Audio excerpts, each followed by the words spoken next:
Well, hi. I know it's been months. It's probably been months. I'm pretty sure I have not put a video up here since, I don't know, February, March. What is it, July? It's mid-July at that. Anyway, what in the world have you been up to? There has been a lot going on out in the universe. So how are you doing? I want you to tell me below. It doesn't have to be knitting related. I just feel like we have not had a chance to catch up. So you need to let me know, what have I missed? Have you had any joys, any successes? Have you had some sad things? You want to talk about it privately, of course, if you like. It doesn't matter. What patterns have you worked on? Of course, those are always fun. Have you learned any new knitting skills recently? Have you discovered a new yarn, a new favorite color perhaps? Has the heat just gotten you all the way down and you don't even feel like knitting? Totally understandable. Not my situation, but I totally understand. Well, let's get through the basics. It's been so long, but as you can see, old habits do not die hard. I always forget my introduction. My name is Tiffany and the channel name is Beyond Swatches. And while there is some things rumbling in the background about what I'm doing, behind the scenes, Beyond Swatches is what I will continue to be on YouTube, because this is like my home. This is where I started. This is where I met you all. And it's just been a lot of fun getting to grow with my new family on my knitting YouTube space. With that being said, you already know, if you know, that I am a pretty much new homeowner. So I've only been in the house for 3 years. And while that seems like maybe not so new, it's all foreign to me. And because I'm naturally a city girl, I've been transplanted into the South, but where I was living before I moved into this house was a little bit more urban-ish. So I was basically living in the ghetto, child. So that was still at home. Now I'm out here in the middle of the sticks. It's definitely a culture shock. So yeah, it's been different. Being in the actual bona fide country. And I think I've adapted pretty well. I've learned to love country living and the lifestyle behind it. Not necessarily the nuances that come with it, like everything closing at 5 p.m. on a Saturday and Sunday. What is that? But I do love the whole getting back to your roots thing. And so if you follow me on Instagram, you would have seen that I started a Substack area where I was just talking about my gardening stuff. Kind of felt like maybe everybody didn't want to see that over here, so I have it on a blog post. And honestly, I'm a wordy type of girl, so I love the chitter chatter, but I can write it out better than I can say it sometimes. Like, I can just kind of streamline it. And if you like that kind of reading material, then that's the place where you can go. And usually I'll just put like a short or something up if you just want the highs and lows of it all. But if you want to dig deep into my thought process, proceed with caution, but it's over there on the Substack. So in that space, I am rooted beyond swatches, because what I have realized, and if you do recall, last year, my grandfather had passed away. And prior to that, of course, my grandmother had passed away a few years before. But when that all happened and I was tasked with cleaning out the home and everything, what I realized was there was a lot that I never experienced with my grandparents that would have been nice to have for the memory, if that makes sense. And I hear a lot of other people talk about what it was like when they grew up with their grandparents, and we used to bake cakes and we did this and we did that. And it's not to say that those things didn't happen. They were just very, very few and far between. So when I was cleaning out their home, I just looked around and it was really like, this was supposed to be that home gathering place where you just always felt comfortable going there. You felt safe going there. And I realized that that's what I want my first home to be for me, for my children, for my family. That when they come to Tiffany's house down in North Carolina, they are going home. And wherever they end up traveling, I would like home to be a place full of memories and laughter. And even during the bad times, it was still just that anchoring place. hence the rooted feeling of that blog space, rooted beyond swatches. And then in addition to that, I also remember watching my grandmother like pressure canning, or maybe she was water bath canning. I don't really know because I didn't do it with her, but I was the product tester for a lot of her jams and jellies. So I remember her having a garden, and for a little 18-year-old girl coming down to the country and watching her grandmother have tomatoes and kale and cabbage and plum trees in the backyard, I was like, oh my gosh, she's got a grocery store out back, you know? So I just always thought it was such a cool concept and idea, and I just wanted to do the same thing. Now, because of course, health history and family circumstances happen, I didn't get to learn this stuff firsthand. So when I tell you I'm out here fighting for my life with this nature thing, but I have had some success. So it's been kind of cool to just, you know, go out there and play around. There are some people who want to tell you the rules, and I'm not one of them people. I'm just telling you what I'm doing. And sometimes it works, sometimes it don't. Sometimes when it doesn't, you just always learn a lesson. I feel like that transfers over from my knitting life and my gardening life and just my home life in general. So just because you're not an expert in something doesn't mean you can't be an expert at learning. So yeah, so those are some of the things that I have going on. This journey into creating a space where I can sell the things that I make has also been happening in the background. I did mention to you all I started a Shopify store. I have been building this thing, and it's a starter plan that's only $5. So if you were interested in doing such a thing, no affiliates here, but if you were interested in it, you can go to Shopify, and I think you kind of have to navigate through a bunch of stuff where they give you 3 options, which is like there's beginner is $30 a month, and then there's something else that's $60, something like that. And if you just say no to all of those, they'll give you an option for a starter plan. It's the bare basic online catalog version of a Shopify store. And what I like about it is that it's only $5 a month, but for the first 3 months, I think it was only $1. But it gives you the ability to add your products in there, to kind of figure out how things work and how you can tweak it to look like what you want it to look like. But if you make a change and you try to, like, sometimes it'll say, oh, this is only available with the upgraded plan. If you decided to do it because you just got to see what it's like, they'll give you a month free or 14 days free or something. But once you upgrade, you can't go back to your $5 plan. So proceed with caution. And I only know that because my daughter, my middle child, has her homemade pretzels that she's been doing, and she started a Shopify. And of course, instead of her asking her mother what to do when she reached this point, she said, well, I can't do it if I don't upgrade. So I upgraded, and now she can't go back. So now you know. So there you go. So don't go upgrading on Shopify's starter plan if you want to keep it at $5 a month, because you will not be able to go back unless you change the name of your store. And I didn't want to do that. So what have we been working on? Because I have been dealing with just the shop things and just trying to figure out what patterns do I like and don't like, and you know, what's the energy and the vibe that I'm going for with this store. Oh, and also I have been playing around with the idea of maybe setting up a table somewhere, but that still requires inventory, hence the reason why I've been working on the stuff in the background. Okay, so as I have been building this Shopify store, I had to approach it with the idea that you need this to be practical. You need this to be something that you don't mind making over and over again. It needs to be something that you can complete at a fairly quick enough pace. But I also wanted something that represented me. Because again, I'm in a house now. I'm not in an apartment anymore. And for me, that's just a big deal. So one of the things that we always hear is like, the kitchen is the heart of a home.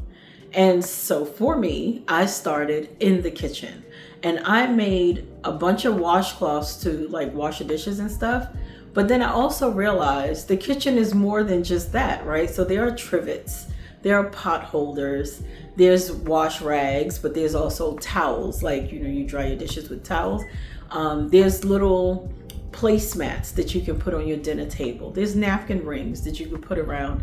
And a lot of people today don't dress their table, but this was a thing back in the day. There were 4 coordinated placemats. You had a charger plate and your dinner plate and your little sandwich, your salad plate, and then you had a bowl. It was such a thing back in the day to dress your table and to present dinner on a beautiful landscape table.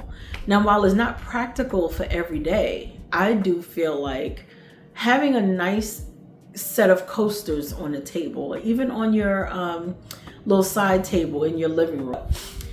That's how I approached building this store. Will it change in the fall and winter? Probably so. But right now, in the dead of heat, this is all about me building up my kitchen. And I thought people might enjoy that kind of thing. It adds a little bit of personality to your kitchen. It's not just about your basic little throwaway towels that you get for $1. They're great. I have many. But I also know that because I have so many, I see how I run through them. And they get a little threadbare in the middle when you use them all the time. So I just started making them. And I really, really like them. I take these same washcloths and use them in the bathroom.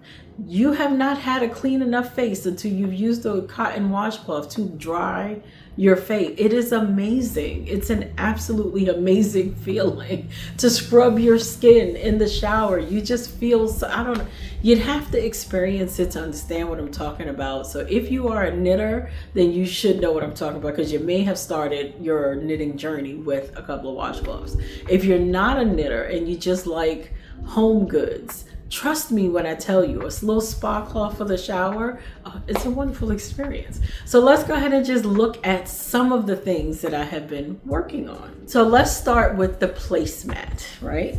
So the placemat is this. I never even weaved in the ends. This is what it looks like.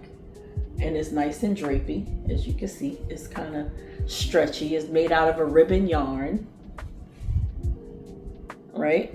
I have since changed the numbers a little bit, because even though this was a lot easier to knit on because the stitches were bigger, I don't like how floppy it is. So I brought it down a size and increased the stitch count. I can't remember what they are right now, but I did write it down.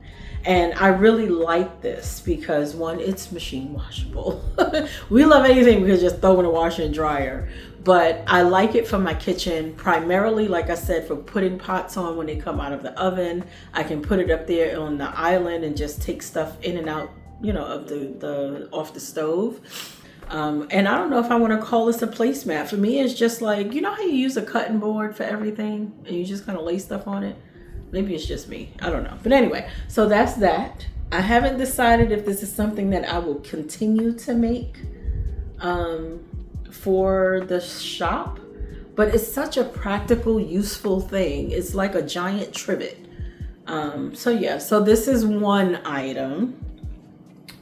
And then let's put that up there. Now we'll look at a couple of the washcloths.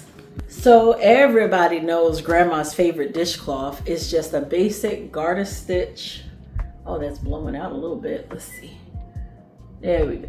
A basic garter stitch, diagonal shape. So you start at the corner, cast on 3 or 4 stitches, increase and get to a certain point, to the widest point, and then you decrease down to the same 3 or 4 stitches, bind off, and there you go.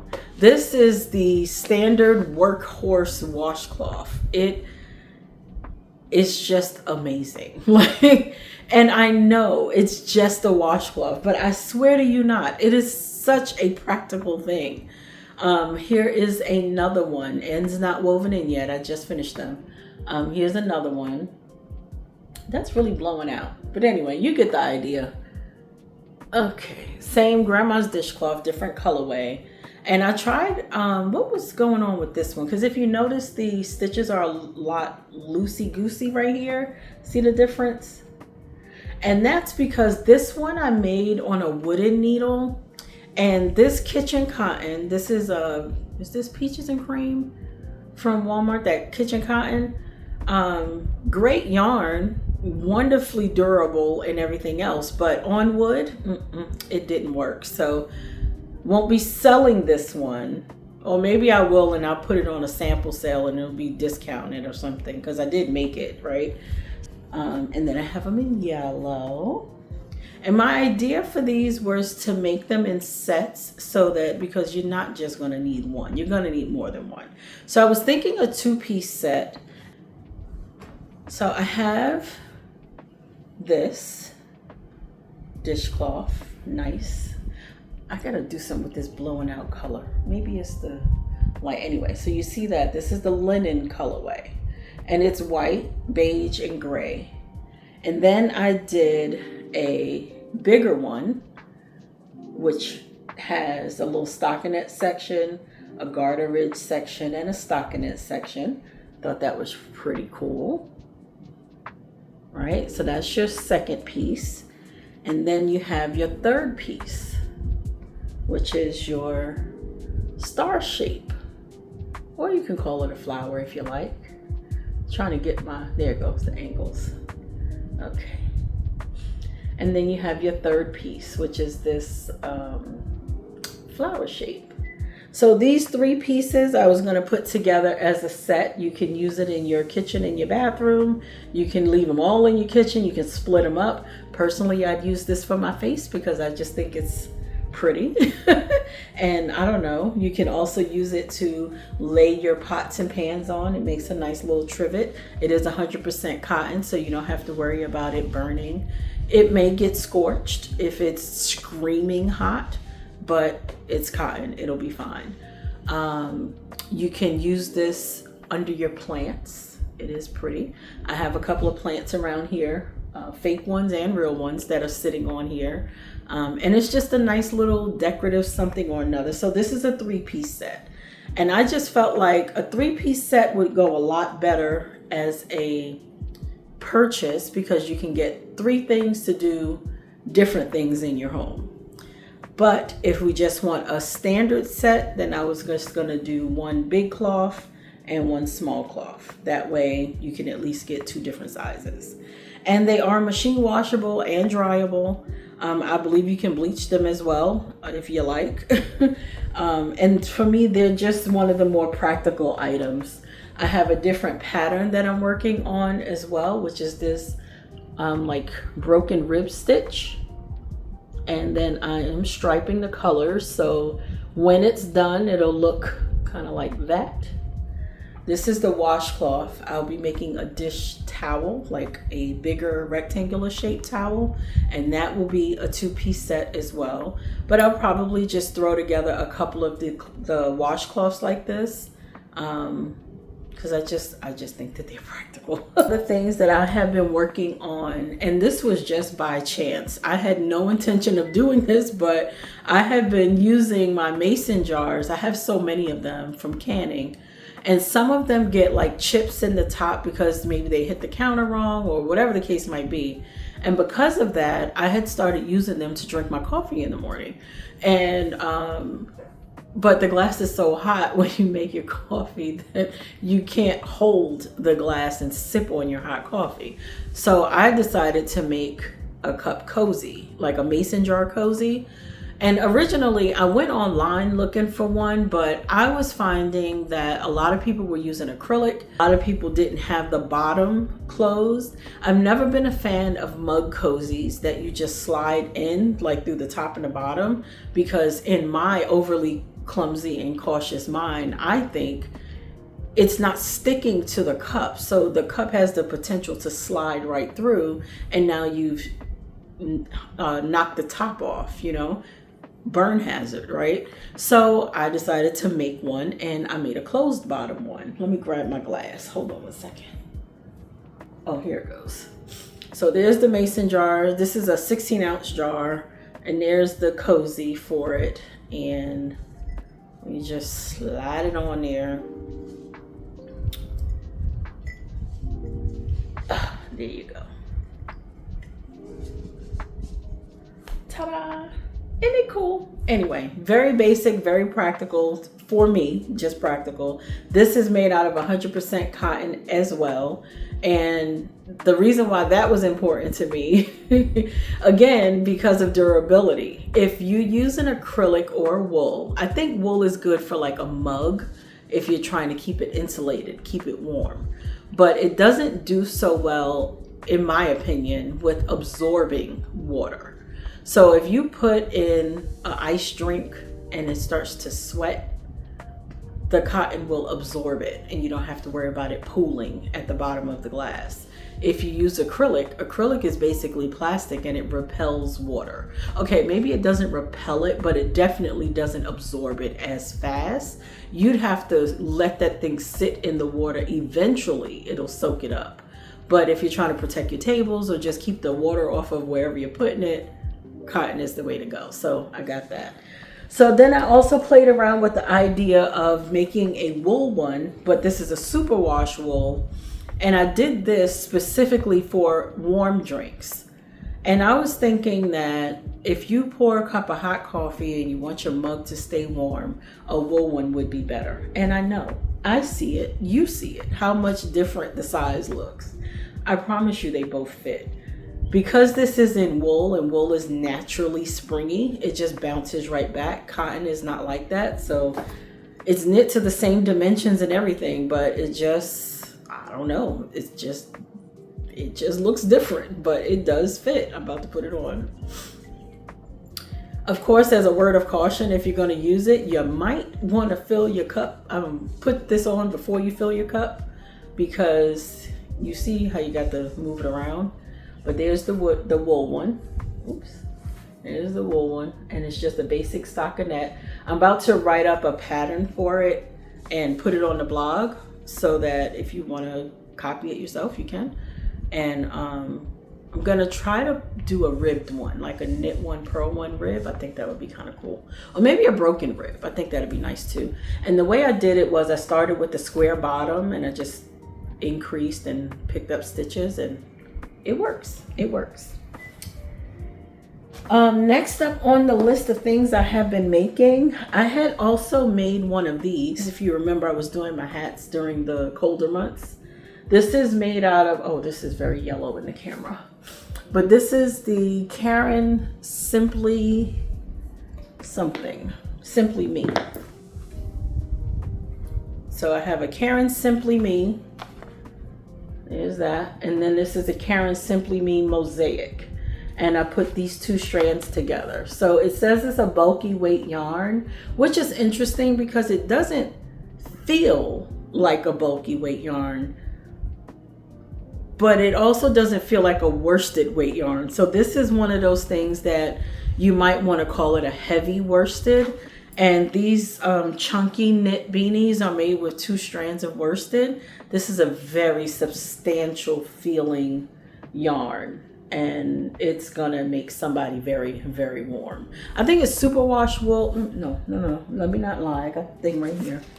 It's wool and nylon, I believe. It's acrylic, 62% acrylic, 20% nylon, 18% wool.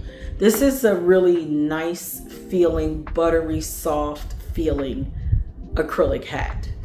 And I think whoever gets this one is going to be very, very happy. Very, very happy. Also, the washcloths, I made them in different colors. So there's the other set. I didn't make the third piece to that set because I also thought maybe people would want a star and a basic square, or you can do a star and the big rectangle. I don't know. I haven't quite figured it out yet. The nuances of the pack of the, come on, menopause brain, perimenopause. I haven't figured out the nuances of, what's the word? Sets. I haven't figured out the nuances of the sets. I know the 3-piece set has the larger square shaped one, the small square shape and the star. But if I do a regular 2-piece set, I'm thinking, do I want to do a star and a square, a star and a rectangle, you know, the big one, or do I just want to do 2 small ones? I don't know. I haven't figured it out yet, but this brain. Okay, last on the list of things that I am making specifically for the store, but I started making for me. But I have fallen in love with that French linen market bag. It has been a journey. I have one out in the car. I leave it in the car. It is specifically for grocery shopping. And what I've realized with these, it started like this. This is a French linen market bag. The pattern is a blog. I think she has a video too. And it's Paul Mary Knits. I'll put the link in the description. And what I like about this bag and what I didn't expect from this bag, what I like about it is, of course, it is stretchy. It holds a lot. It really does. What I was expecting though was a bag that you throw up on your shoulder. Now, it is very possible that because I am a big one with the arm, that maybe that's the reason why I don't go up there. But as you can see, it kind of doesn't do a whole lot, but I don't know. So for me, going to Aldi's, which is where I went at the time that I pulled this bag out, I found it to be like a grocery store bag. So you know, when you go to Walmart, Food Line, wherever your supermarket is, and you get your grocery store bag, you don't put your grocery store bag up on your shoulder. You put your grocery store bag in your hand and you carry your grocery bags, right?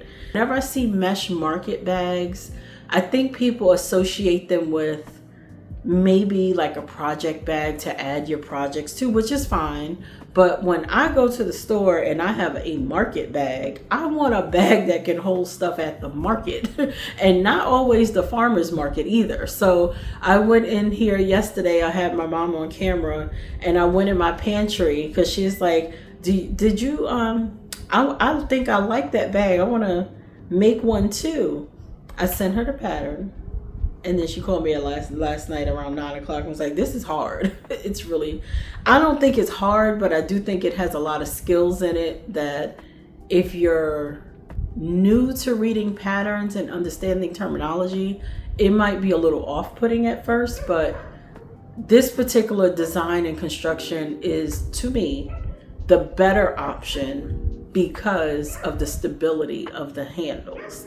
One of the biggest problems people have with mesh market bags in general, they sell it to you with the idea that you can load that bag up, and you can, but then you have a strap that just stretches all the way down. So now you have this big old bag full of things down to your ankles and you have no structure, no sturdiness. So the market bag, or what I am calling a grocery store bag, solves that problem because the body is big, but the strap is nice and sturdy, right? It's not going nowhere.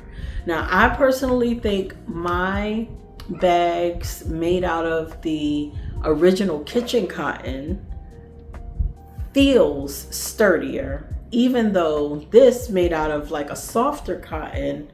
This is made out of Dishy, by the way. It's a softer cotton, but it's still sturdy. It's just not as sturdy as the kitchen cotton. I hope that makes sense. So I am going to do a on the camera experiment that I did with my mom yesterday, and we're gonna put a watermelon in here. So let me go grab the watermelon, hold on. All right, before we get to the watermelon, I'm gonna put in here the things that I showed her first. So first, let's just act like we went shopping at the supermarket. And I have a box of cake mix. The bag is right here. Hold on. Okay. Here's the box of cake mix. I got a can of corn. Get in there. I got some breadcrumbs. I got a can of chili beans, some peanut butter, and a bag of beans.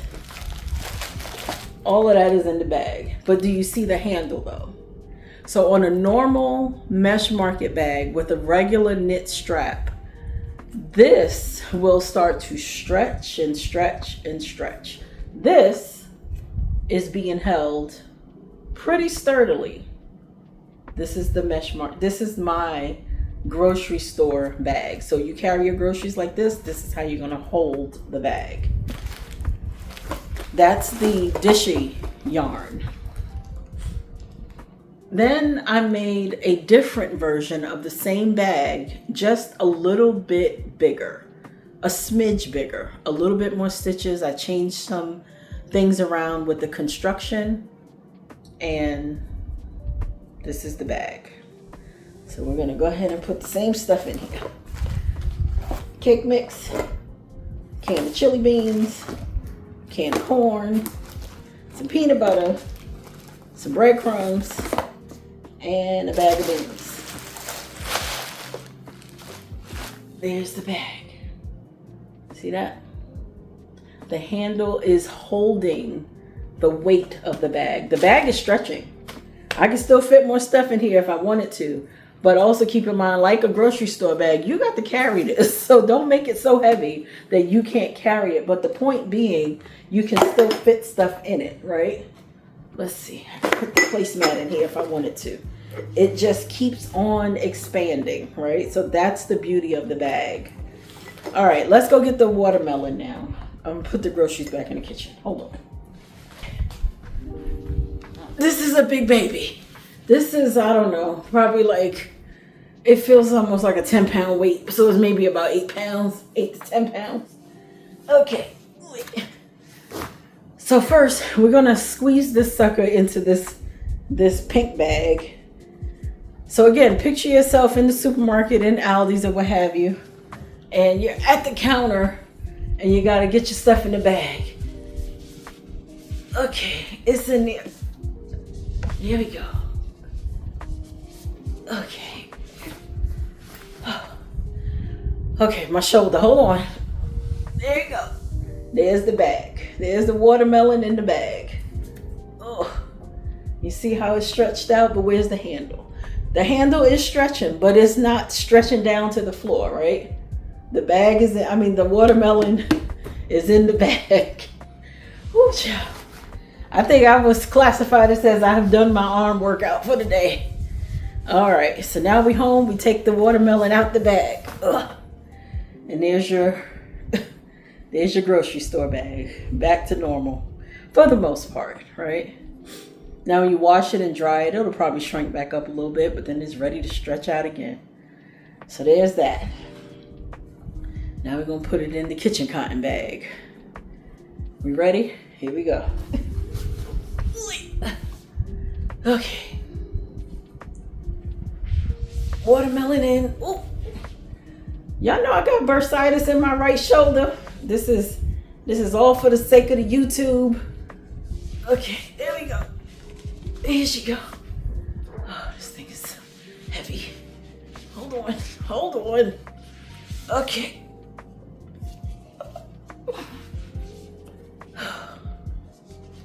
Okay. Here's the bag. There's my arm. Okay, there's the strap. There's the watermelon. And if you wanted to still put more stuff in here, there's space. But I just want you to see the difference in the straps. The straps are there. Now, if you left it hanging on here for, I don't know, an hour, will it probably overstretch out? It might. I'm pretty sure it should. But you get the point. You can get from your car to your house, to your front door, holding the bag. Oh, God, this thing is so heavy. With one arm, that hurts. Okay, there's the bag. So there you go. So when I talk about using and making and selling things that are practical, that's what I'm talking about. I'm not trying to, let me put this on the floor, hold on. Oh. I'm not trying to make something that just is trendy or catchphrasey or buzzworthy, I really use this stuff.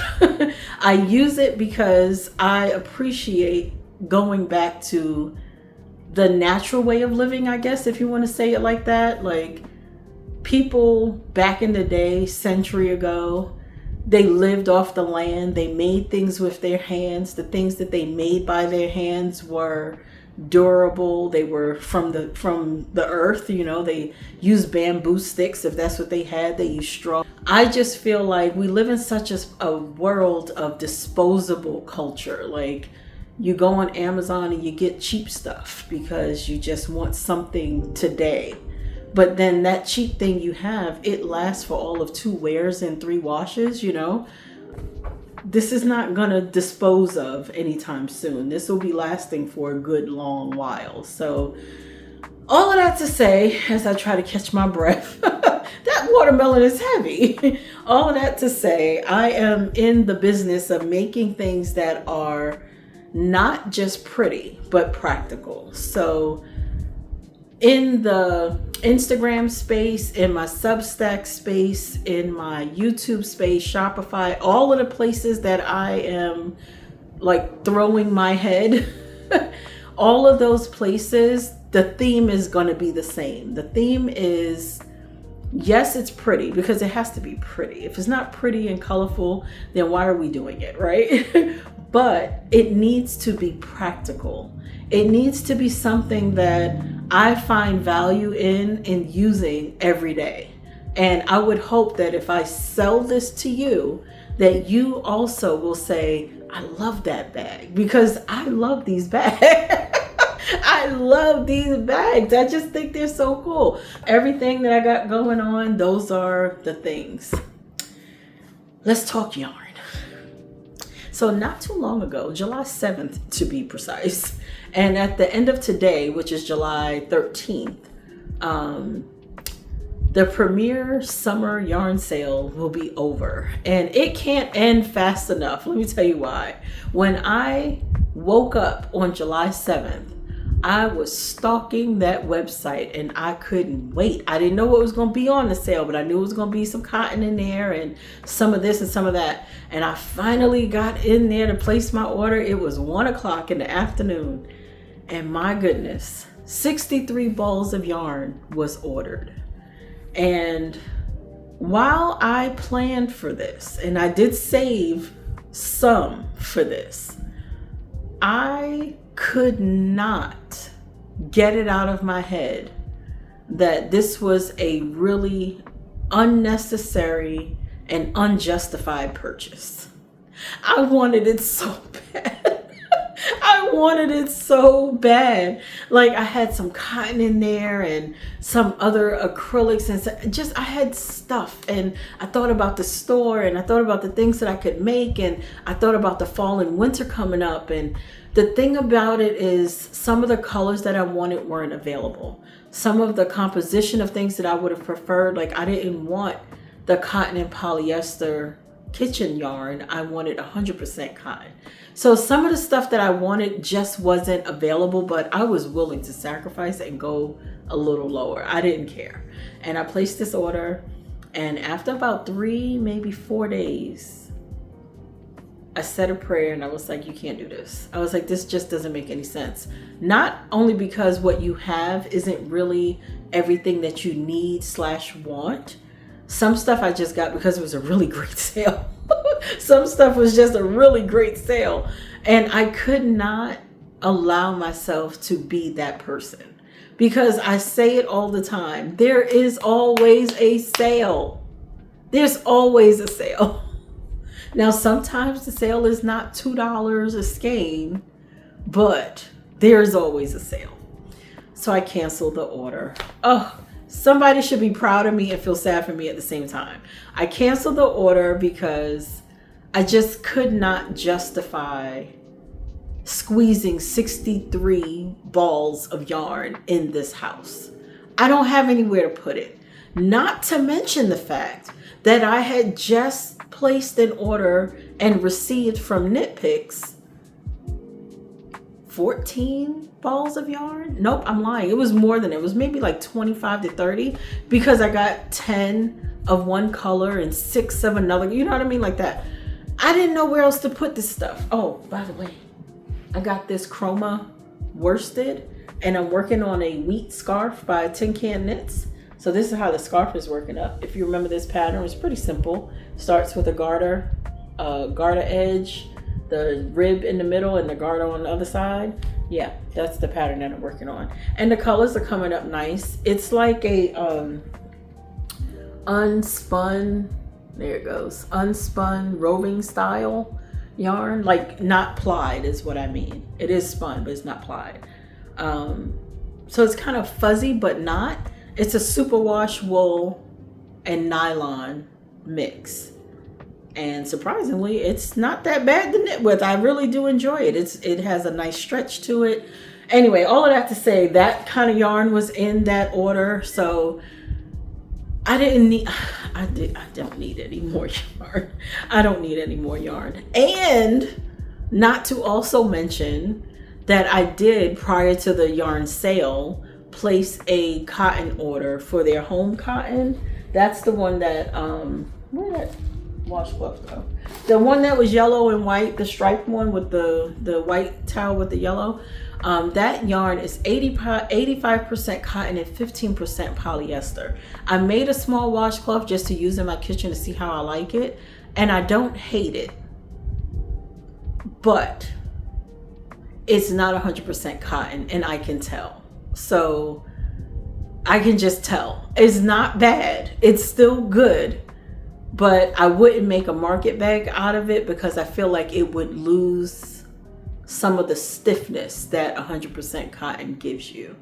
So in this online order that I just canceled, I had another like 12 sets because they were sold in bags of 3, but I was thinking colors. I was like, oh, people like green and purple and yellow and blues and orange, and I was just thinking all of the colors. But once I forgot that I placed the order, hence the reason why I need to stop buying stuff.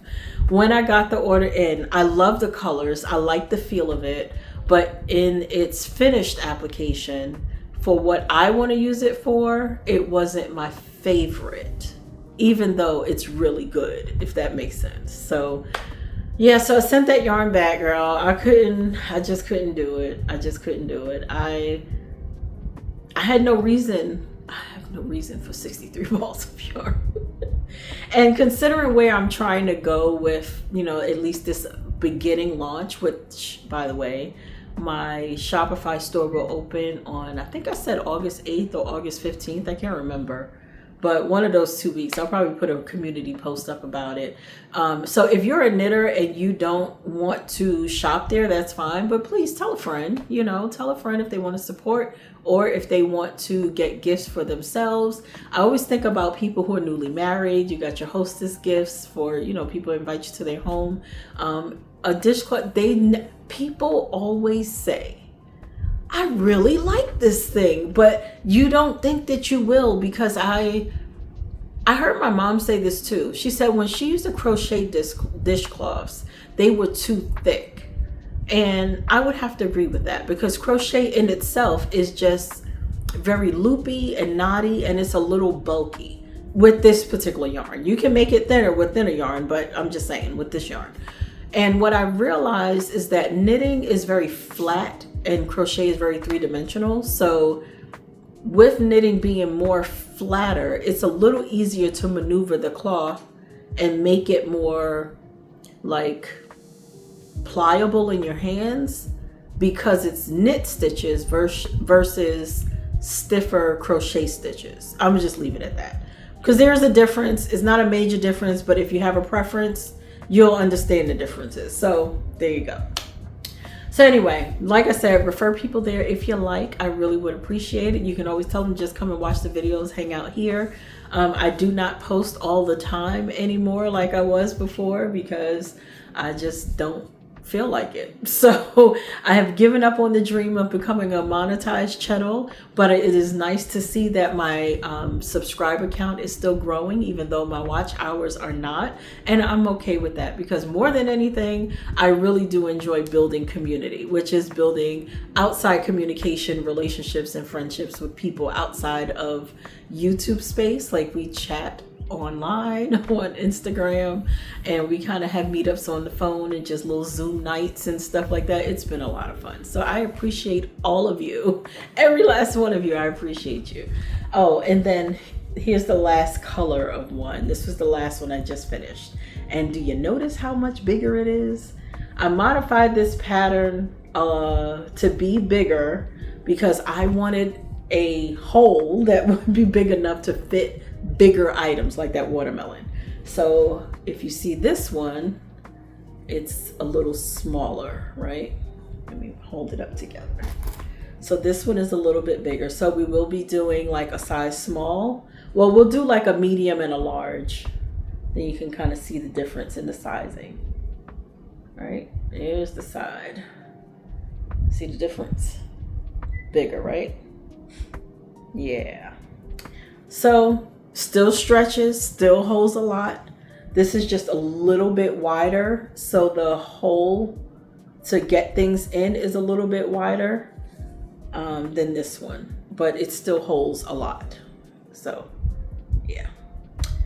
So there you go. So that's all of what I got going on. Thank you for stopping by. As always, I hope that you have enjoyed spending this time with me. I know it was probably longer than you would prefer, but I had to show you the stuff that I was working on. And I really want you to catch up with me. So just let me know what you're working on. Let me know what you think about my bags, what you think about my business idea. Somebody's been shopping through my links because I've been getting notifications. So thank you for shopping through my affiliate links, which are always listed in the pinned comment below and somewhere in the description. So I will see you in the next video, or we will chat somewhere on the interwebs. I hope you have a great rest of your day and a good week ahead, and I will talk to you later. Bye.